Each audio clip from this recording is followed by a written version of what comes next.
Well, after that, I can only be a disappointment to you, so I apologize now. It's an incredible honor to be invited to be here with you this evening, to share in 40 years of helping to prepare people for the challenges of the future. It's also, by the way, a huge honor to be here because being British, between you and me, I'm not sure how much longer I'm going to be allowed out. So I'm now just enjoying every day before they lock my prison cell. Do you know, I don't know how it's been covered here, but when I think back, because it's nearly a year now since we voted to leave Europe, and I've got to tell you that it was one of the moments, I think one of the worst moments in my life. I went to bed the night before with my wife, and we watched the news before we turned off the television. And they said the polls have closed, and it looks like the vote will be to stay in Europe. So my wife and I turned off the television, and I think it was probably the last good night's sleep I had. Because when I woke up the next morning to see the television and the news came in that we had voted to leave Europe, I honestly felt like somebody in my family had died. And then it was extraordinary because move forward a few months to the American presidential elections. And all I can say is I thank the Americans because they made us look less stupid than them. So suddenly we weren't the most stupid people in the world, which is a great relief, let me tell you. And that same thing happened again. I went to bed the night before thinking Hillary's won. There's no way that lunatic is going to the White House. And what happened the next day? Now, I have to be honest. This got me thinking a lot. Not the anger, which there's plenty of anger. The hatred, there's plenty of hatred. But really trying to understand why. Why has this happened? And I'm sure there are many complicated reasons which will be explained by people far cleverer than me. But here's what I think passionately. What I believe we've seen are two huge moments in history with two huge reasons that we, as educators and as members of a global community, need to understand and do something about. The first is this. Both the vote for Brexit and the vote for Trump illustrated to me how far apart young people are from the older generations. You know, when you look at the figures of Brexit, over 80% of people under 25 wanted to stay as part of Europe. The problem, though, was 80% of young people in Britain didn't vote. Now, this is really seismic, because if that 80% of young people had voted to stay in Europe, we would still be in Europe. This is, for me, a massive question. Why do young people think that the political system is not something they, A, want to be involved in, and B, listens to them? You know, when you look at the vote in America, the same thing happened. Virtually all the people in America under 30 didn't vote for Donald Trump. But the turnout, the number of young people who voted was tiny. So here's the first challenge I think we face as a society. We have to work out why there is such a gap between young people and older generations.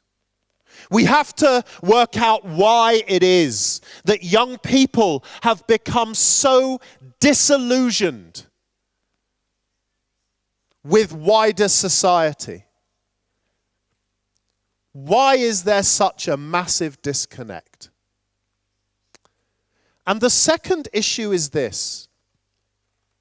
There are some people that say that the people who voted for Donald Trump and the people who voted for Brexit are crazy. I don't agree, actually. I think the vast majority of them are good, normal, hardworking people. But I think they're angry. I think they're incredibly angry. And I think they're angry, and I think this is probably the core of what I want to talk to you about tonight. I think they're angry because they were educated to exist in a world that doesn't exist anymore. They were taught that if they did everything in their lives they were told to do, they would have certainty.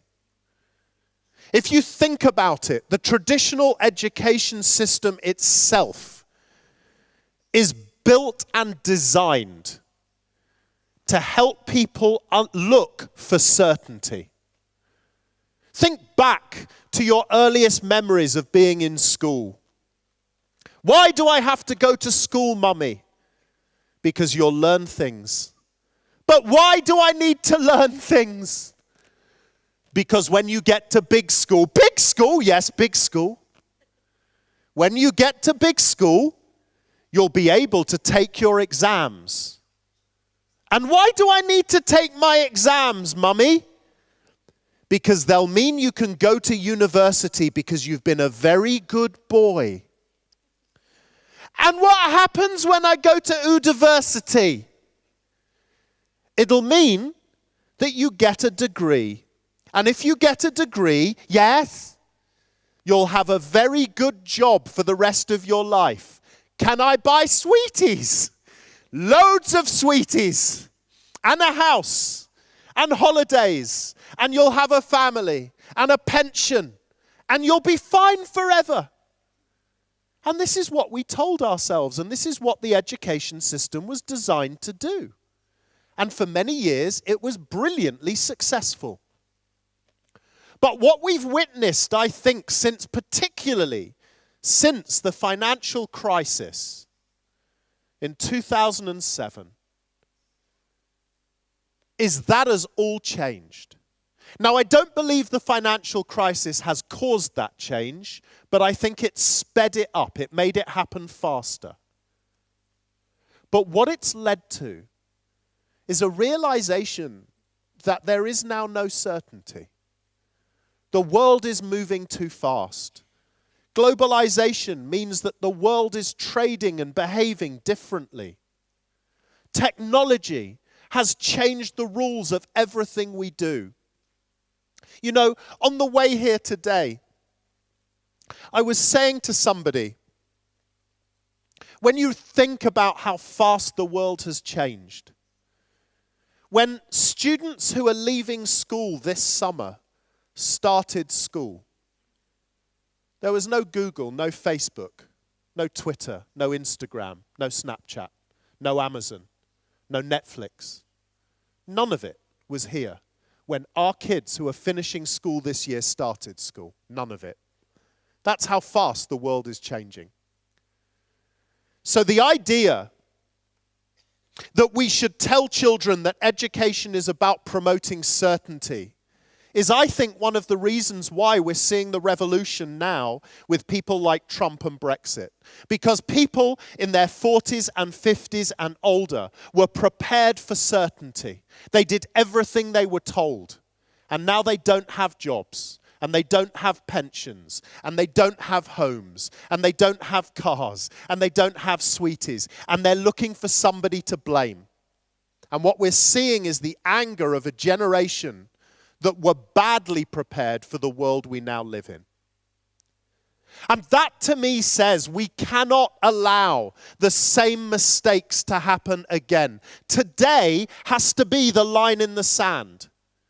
We can't continue to believe that focusing on just making our current system better is going to bring about any real change in our society for future generations. And the core of that message is the word change. Because we were educated to live in a world of certainty, we find change really hard. People don't like change.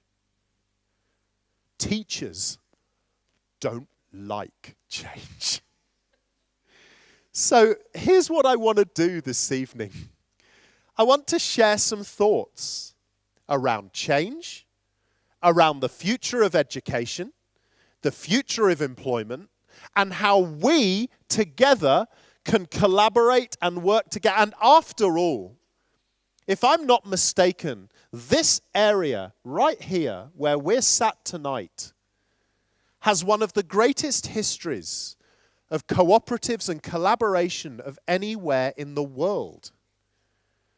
This place right here, right now, should be one of the great beacons, one of the great examples to the world, how collaboration and cooperation can make a difference for the future. So here's some thoughts for you, right? Take a look at that. Isn't that beautiful? I wonder, I can't see you all very clearly, but can you put up your hands for me if you are a parent, if you have children? Put your nice and high,